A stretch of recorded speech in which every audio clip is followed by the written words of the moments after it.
Dice este pasaje en los versículos 23, 24 y 25 así.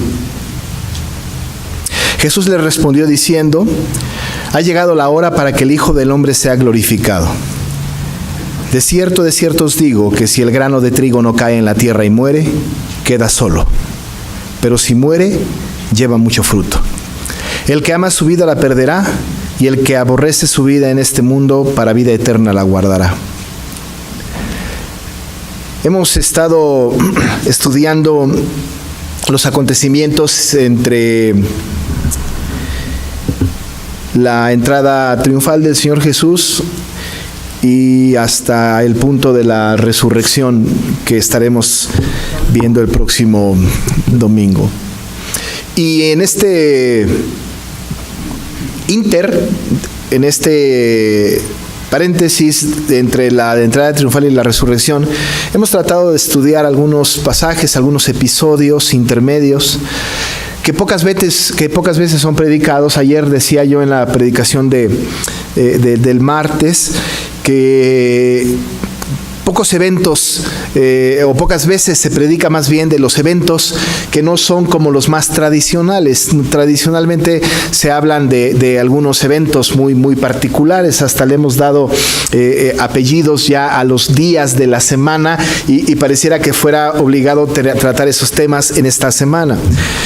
Pero hay otros acontecimientos alrededor, hay acontecimientos importantes que no podemos pasar por alto y los cuales tenemos que revisar porque son parte de lo que el Señor vivió la última semana de su vida terrenal. De tal manera que hablamos ya un poco acerca de estos que son muy importantes para nosotros, muy determinantes. Hoy vamos a tratar un evento que también sucedió y que está narrado por el evangelista Juan y que solamente está narrado por él, por este Juan, el evangelista.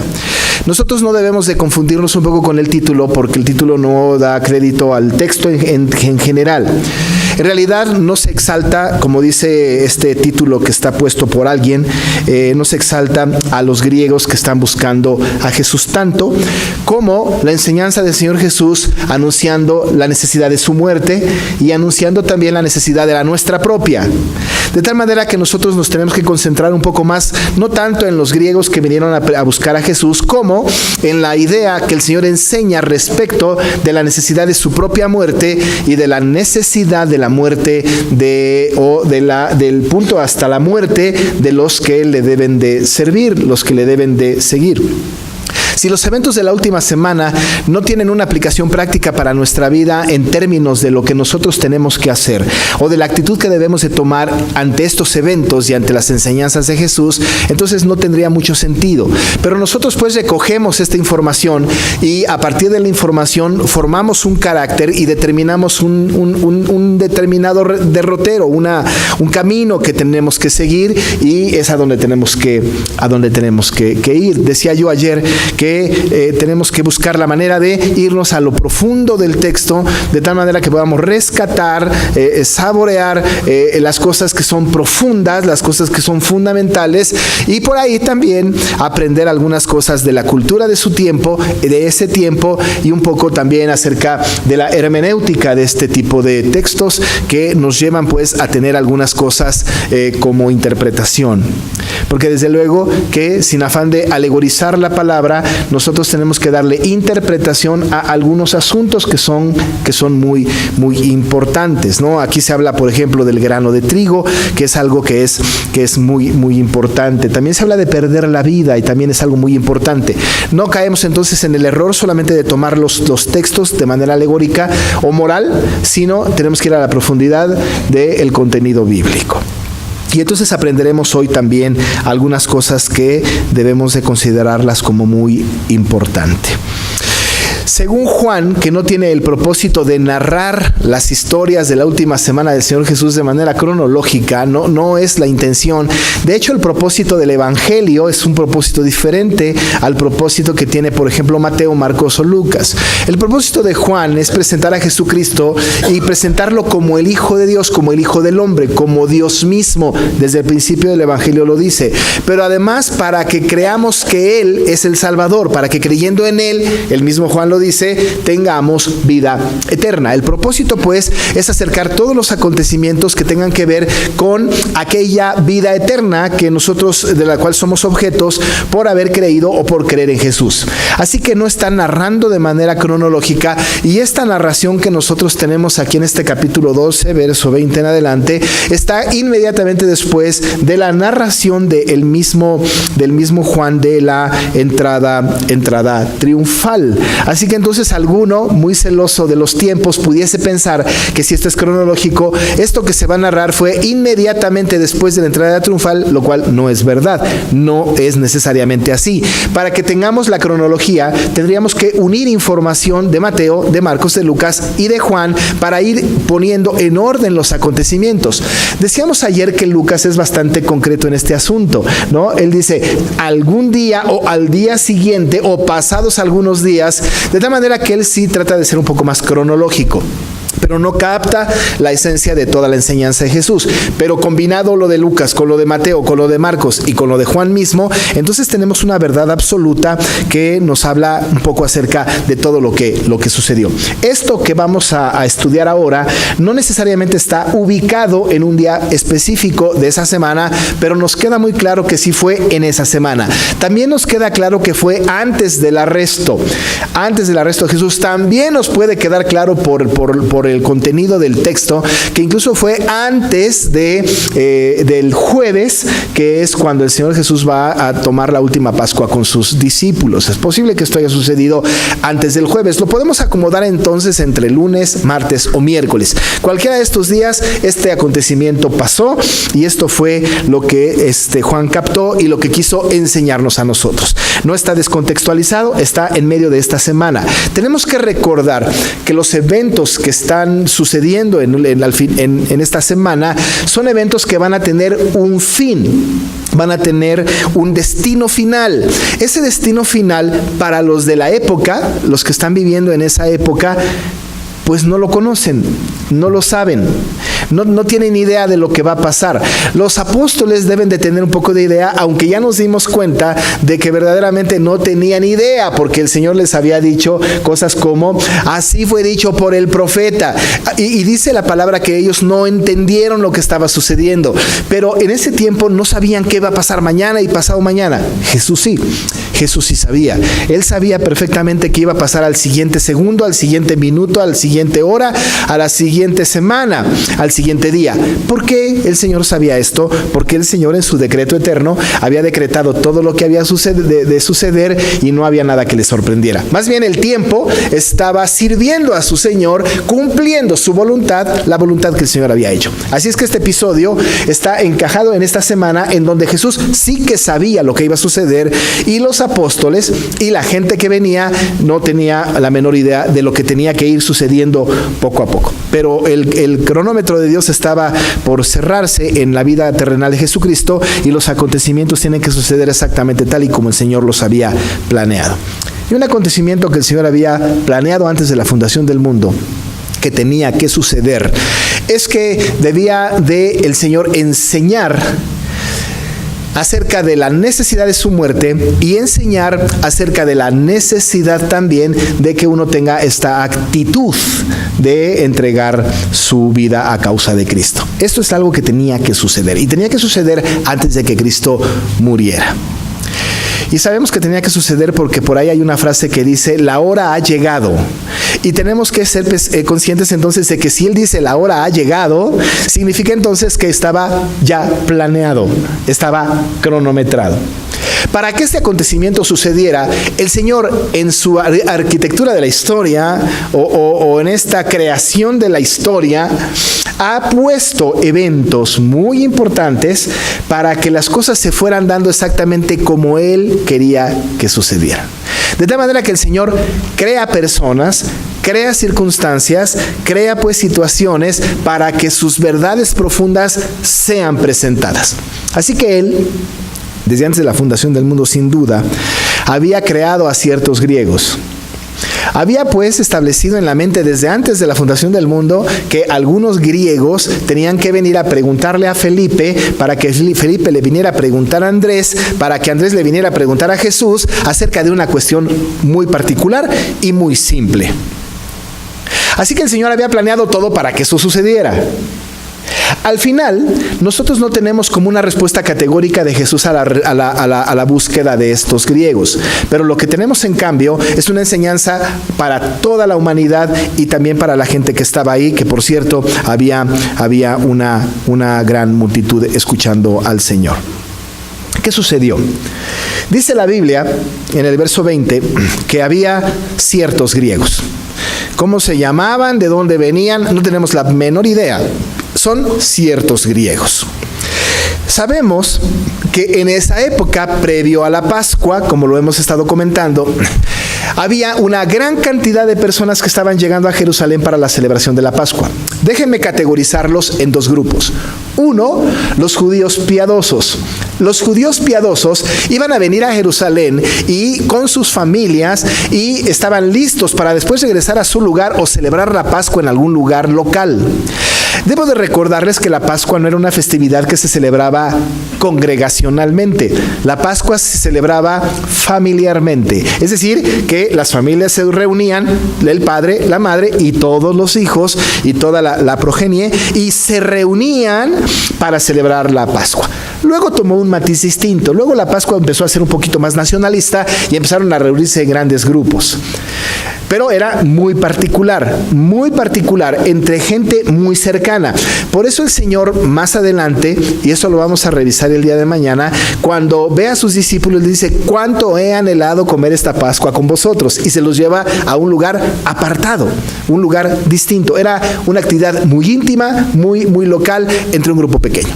Esto era lo que los judíos piadosos estaban, digamos, dirigiéndose hacia esa festividad de la Pascua. Pero había que cumplir un ritual anterior, había que hacer algo antes, y esto que tenían que hacer antes era venir a Jerusalén para presentar ofrendas para la expiación de sus pecados y para también anunciar la fiesta de las cosechas que estaba cercana. Así que los judíos piadosos estaban acatando una disposición que había sido desde antes de la venida de Jesús y de que ellos nacieran, justo en el Antiguo Testamento, y tenían pues esta actitud piadosa de venir a tener estas celebraciones, prepararse para la Pascua. Así que entonces había este grupo de judíos piadosos. Estos judíos piadosos tenían pues herencia, tenían sangre judía, tenían una tradición y tenían una encomienda que era generacional. Pero por ahí había un grupo más, otro grupo de personas que llegaron a Jerusalén. Pero este grupo de personas que llegaron a Jerusalén o que llegaban a las festividades también eran personas creyentes en Dios, creyentes en Jehová, que venían también para adorar. Era gente que también venía a adorar en las fiestas de los judíos propios. Este grupo de gentiles, porque tenemos que saber que el que no es judío es gentil, sea de donde sea, venga de donde venga, es gentil. Así que entonces había un grupo de gentiles, aquí nos dice que son griegos, y que llegaron, pues, o que llegaban a Jerusalén también para celebrar las fiestas, para adorar en las fiestas. Pero ellos, ¿por qué? Ellos en realidad no tenían que hacerlo porque no era un mandato que tenían en su propia historia. Seguramente los gentiles tenían otras historias, tenían otros antecedentes, adoraban a otros dioses. Pero había pues gentiles, en este caso griegos, que llegaban pues al lugar con el afán, con el propósito también de adorar. Ellos habían entendido y habían creído en este Jehová de los ejércitos y venían a adorar. De otra manera no vinieran a Jerusalén, irían a cualquier otro lado. Así es que nos queda claro que si venían a Jerusalén eran gente que creían en el Dios de los judíos. Cuando la Biblia nos habla de estos gentiles que creyeron en el Dios de los judíos, a estos se les llamaba prosélitos. Es decir, que un prosélito era aquel gentil que se había convertido al judaísmo. El gentil que se había convertido al judaísmo le eran catalogado o era llamado como prosélito. prosélito. Este tipo de prosélitos, por ejemplo, este tipo de seguidores eran aquellos que aparentemente se les estaba obligando a judaizar. Aquellos que aparentemente se les estaba obligando, ¿quieres ser de nuestra religión? Tienes que cumplir con un ritual. Y luego se convirtieron estos prosélitos al evangelio y entonces pasaron de ser gentiles a prosélitos y de prosélitos a cristianos. Y estos también se les empezaba en algún tiempo posterior a exigirles que judaizaran. Estos pues prosélitos eran griegos que se habían convertido al judaísmo. Estos griegos evidentemente estaban buscando algo. ¿Qué buscaban? Por supuesto, no estaban buscando respuestas respecto de las fiestas solemnes. Lo que estaban buscando es algo que habían escuchado seguramente con anterioridad y por aquel testimonio de otros, y estaban buscando justamente aquello que estaba sucediendo en Jerusalén y aquel personaje que estaba haciendo tanto, pero tanto ruido desde el punto de vista de gran noticia, y estaban buscando a Jesús. Es decir, estos prosélitos, estos griegos, vinieron a Jerusalén para adorar en las fiestas, como dice la palabra, pero venían con la intención de encontrar a Jesús. ¿De dónde venían? ¿Quién sabe? Seguramente de muy lejos. ¿Cómo supieron que Jesús iba a estar presente? En realidad, ¿quién sabe? Es posible que la noticia haya cundido, se haya diseminado entre la gente y que ellos supieran que Jesús había de estar en esta festividad. Pero casi era lógico, porque Jesús tenía que cumplir pues con su calendario divino, y él tenía que estar en ese tiempo en Jerusalén, y justo iba a venir a Jerusalén para hacer el inicio de su fin en este proceso de salvación. Bueno, pues llegaron estos griegos, dijimos nosotros que eran gentiles, decimos nosotros que eran prosélitos, que eran convertidos al judaísmo, pero estaban buscando a Jesús. No eran todavía cristianos, aparentemente. Es posible que el Señor haya tocado su corazón y que el corazón tocado por el Señor haya hecho que vinieran pues a Jerusalén a buscar a Jesús. Bueno, llegaron y preguntaron. Ahora, a mí me gusta imaginarme las cosas, pero llegar a Jerusalén, y dicen los comentaristas de la tradición oral, que en la festividad judía, más en la Pascua, que era la fiesta más importante, pues había entre el atrio de los gentiles y alrededor en la ciudad de Jerusalén cerca de 2,5 millones de personas. Ahora imagínense nada más qué cantidad de gente. Es como lo que va a suceder mañana y pasado mañana en Iztapalapa, ¿no? Ahí en Iztapalapa se dan una vuelta en uno de estos días. A lo mejor entre todos los visitantes, según lo que han dicho en años anteriores, se pueden juntar 1 millón, 2 millones de personas. Quizá no todas a la vez, no todas en un mismo lugar, porque sería imposible contener semejante contingente, pero hay una gran cantidad de gente que va ahí, ¿no? Ahora, imaginemos pues en Jerusalén, en donde venían no solamente de la ciudad, sino de otras ciudades vecinas, de pueblos aledaños, y que venían a la festividad de la Pascua y venían a hacer su sacrificio ahí en Jerusalén. Bueno, pues había una gran cantidad de gente. Llegan estos griegos y llegan directamente con Felipe. Es decir, me imagino que fueron preguntando, ¿no? Entre la gente, es posible que hayan llegado ya y se hayan enterado de que este personaje Jesús entró montado en un pollino a Jerusalén y que tiró la mesa de los cambistas y que también tiró las canastas de los que vendían tórtolas y palominos y de los que vendían bueyes y ovejas. Es posible que hayan escuchado al llegar y que fueron preguntando y preguntando y preguntando y preguntando y preguntando. Llegaron no a Cristo directamente, sino que llegan a los discípulos de Cristo, que eran finalmente los que podían llegar a Jesús. No que Jesús fuera inalcanzable, no era inalcanzable, al contrario, cuando nosotros vemos al Señor tirando mesas y haciendo esta purificación del templo, lo vemos inmediatamente después sanando ciegos y cojos. O sea, estaba al alcance de cualquiera, pero había tal multitud que era casi imposible llegar pues directamente con Jesús, y además casi nadie sabía dónde iba a estar al momento siguiente. Solo él. Pero llegan pues buscando a Jesús y se encuentran con los discípulos. ¿Pero con quién se encontraron? Pues se encuentran con Felipe. ¿Quién es Felipe? Bueno, pues es muy claro, Felipe es el discípulo. No tenemos que confundirnos, porque de repente tenemos confusiones, ¿no es cierto? Tenemos la idea de que una persona, ¿no?, es la misma siempre que se menciona el nombre. Pero nosotros tenemos la narración de la Escritura en el Nuevo Testamento, uno ahorita, o desde el capítulo 1 de Juan, que lo tenemos registrado, y uno posterior en Hechos 6. Cuando hablamos nosotros de este Felipe, no estamos hablando de Felipe, el que fue electo en Hechos número 6, cuando se eligieron algunos griegos para servir a las mesas, ¿no? Y que habían sido elegidos 7 varones llenos del Espíritu Santo para servir, para que entonces los apóstoles se dedicaran a la oración y a la proclamación de la palabra. Y estos 7 iban a dedicarse pues a servir las mesas. Dentro de estos 7, que les llamamos diáconos, estaba este Felipe. Felipe también, este mismo Felipe del que estoy hablando, este diácono, fue aquel que le predicó el evangelio al eunuco etíope. Este es un Felipe, pero no podemos pensar que este es el mismo Felipe que está hablando la palabra aquí. Ese Felipe, diácono, no aparece en escena todavía. No aparecen, no lo sabemos. Ahora, sí sabemos que conoció la historia de Cristo porque tiene la presentación del evangelio con el eunuco maravilloso de la interpretación de Isaías. Pero este no es. Este es otro. ¿Quién es? Uno de los 12. Uno de los 12, que por cierto era de Betsaida y que por cierto era del mismo lugar de donde eran Andrés y Pedro. Es decir, Andrés, Pedro y Felipe eran paisanos, eran de Betsaida. Este, junto con Natanael, fue llamado por el Señor y lo tenemos registrado nosotros en el primer capítulo de Juan, por ahí del verso 44. Así que entonces tenemos esta historia en donde este Felipe es uno de los discípulos de Cristo, discípulos directos llamados por él, uno de los que caminó pues con Cristo. Se acercaron a Felipe, que era de Betsaida de Galilea, y le rogaron a Felipe, ¿no? Note usted la manera de solicitar. Le rogaron diciendo: Señor, quisiéramos ver a Jesús. Quisiéramos ver a Jesús. Qué empeño, ¿no? Queremos ver a Jesús. Ahora, interesante, no dicen: queremos que nos digas dónde está el templo para presentar nuestra ofrenda, ¿no? No dice: quisiéramos que nos dirigieras al sumo sacerdote, o dónde están los baños. Lo que están diciendo estos es una pregunta específica, concreta, además dirigida por el Espíritu Santo. ¿Dónde podemos encontrar a Jesús? Queremos ver a Jesús.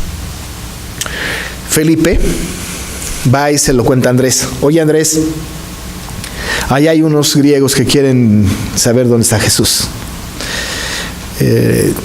Entonces Andrés y Felipe van con Jesús y le dicen: Jesús, ahí hay unos griegos que quieren verte, que quieren encontrarte.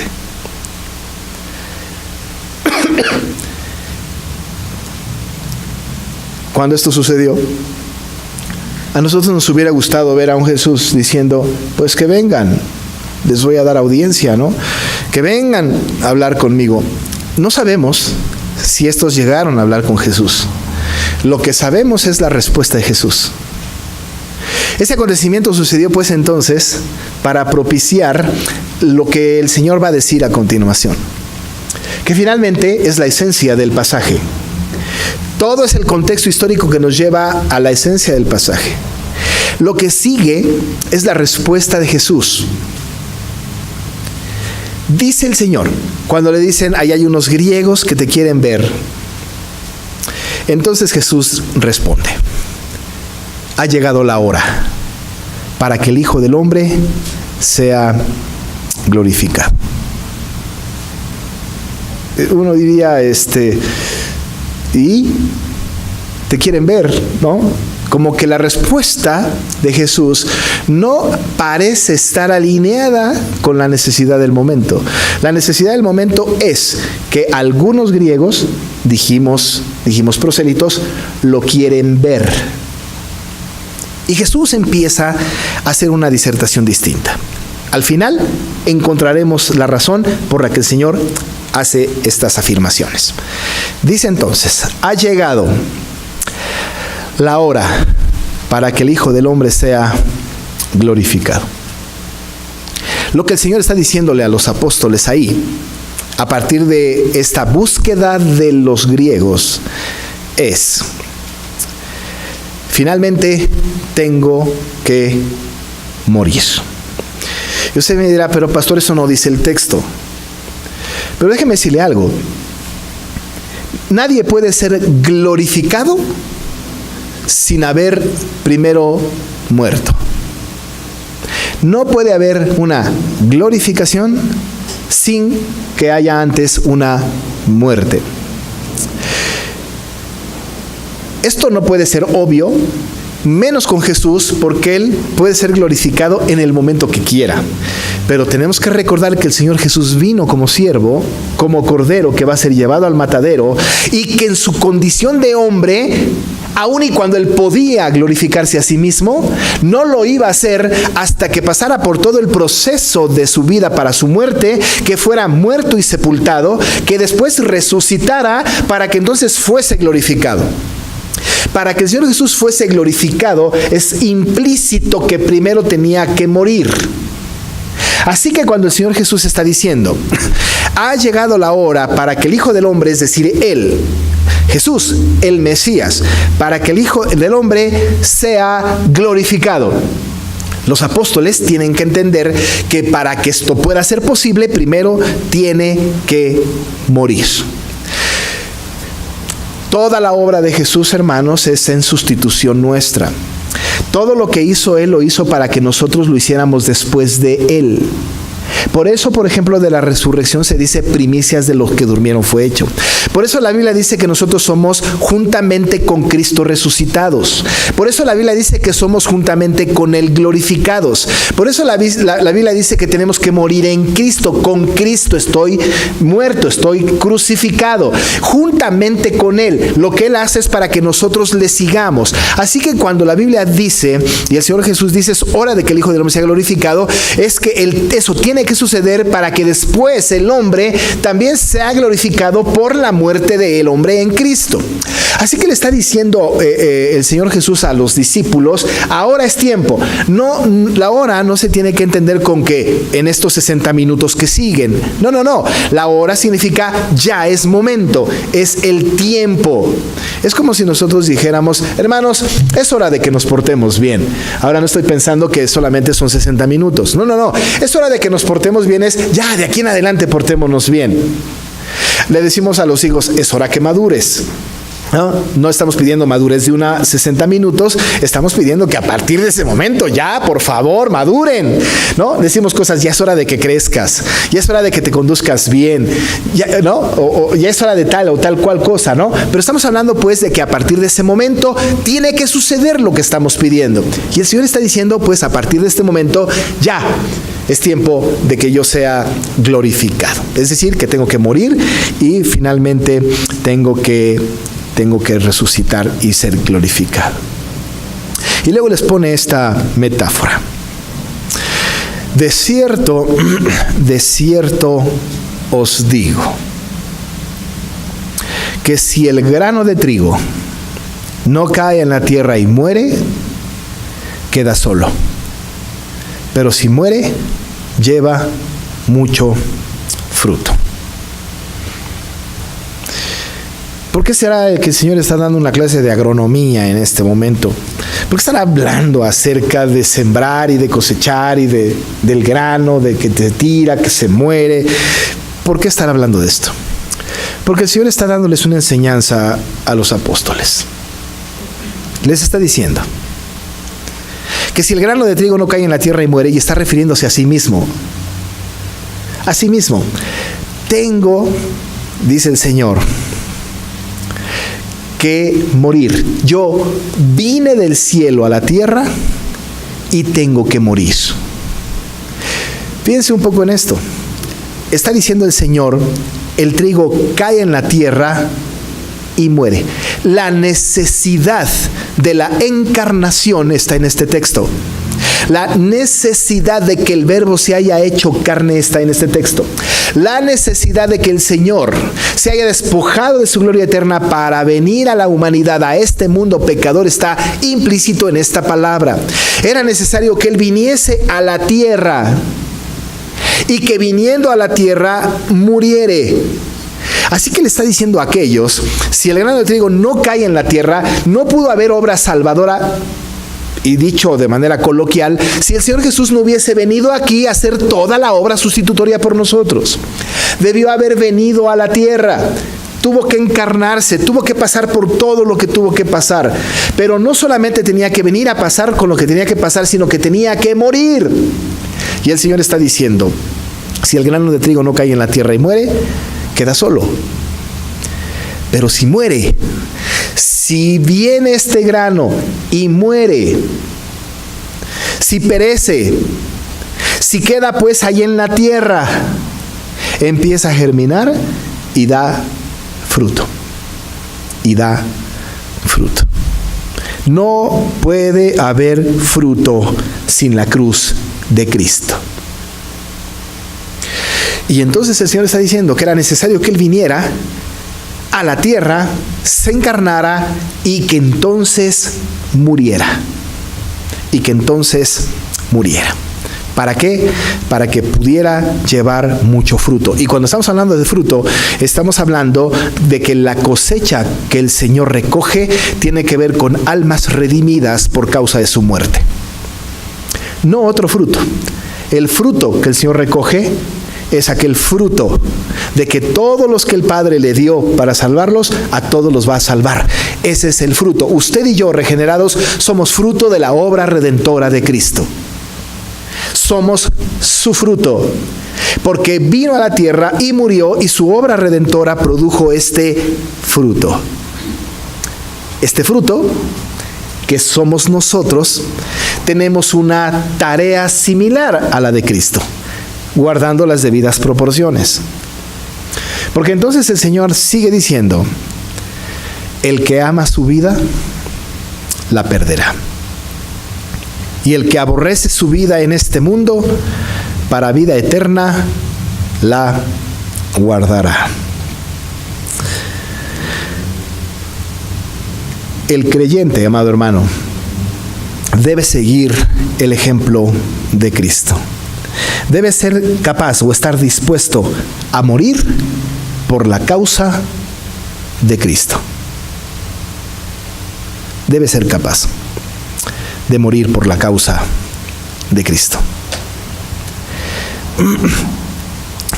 Cuando vemos un texto como estos,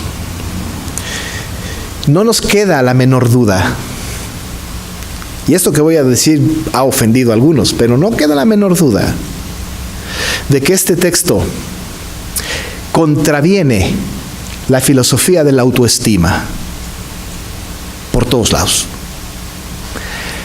El que se ama a sí mismo, el que ama su vida, el que se procura a sí mismo, el que piensa que es muy importante, el que piensa que puede hacer las cosas por sí solo, el que cree en el humanismo de este mundo, perderá su vida.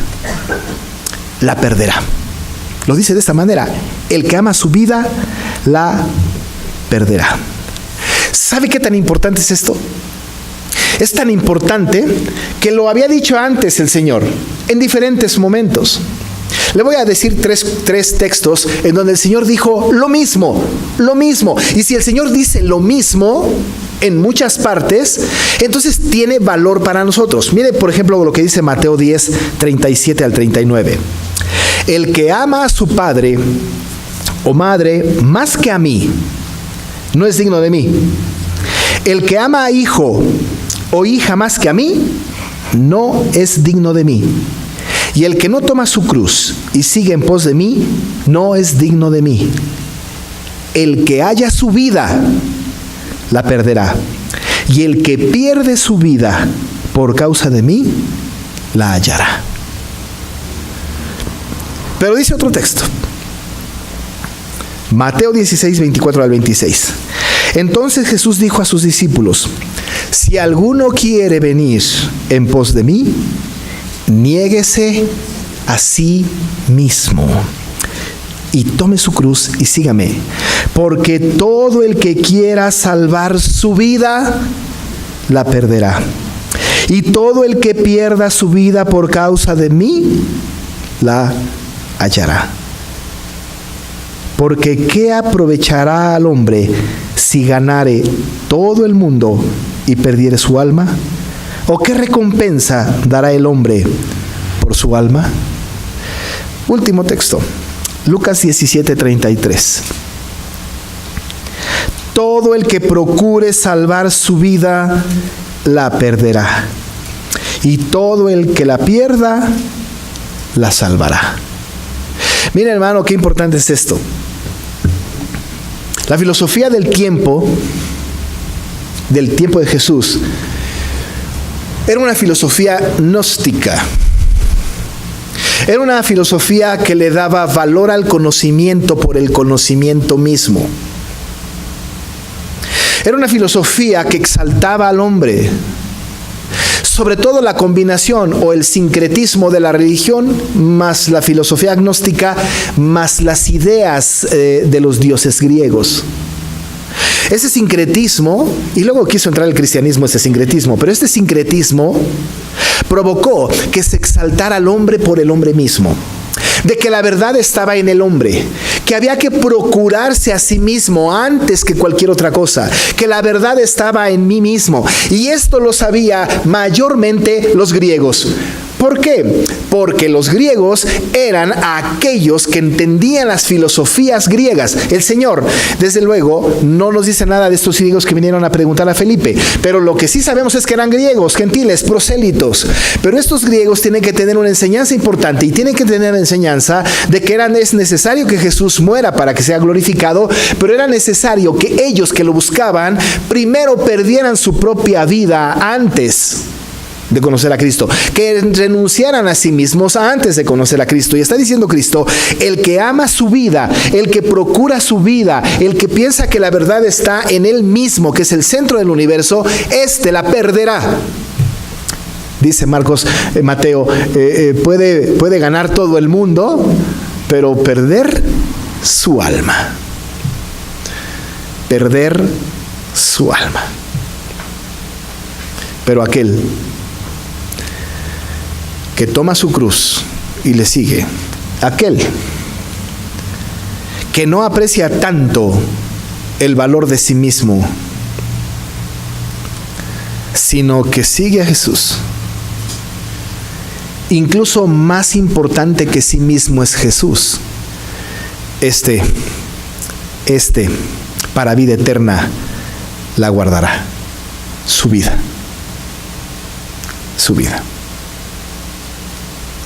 ¿Sabe qué, mi hermano, hermana? Nosotros no somos tan importantes como Cristo. Si hay alguien más importante que nosotros mismos, es Cristo. Claro que tenemos que tener cuidado de nuestra propia vida. Claro que tenemos que tener un amor hacia nosotros mismos. Pero el amor hacia nosotros mismos, el valor que nos damos a nosotros mismos es un valor que está cimentado en la fe en Jesucristo. Que nadie tenga mayor concepto de sí que el que debe de tener, sino que piense de sí con cordura, conforme a la medida de la fe.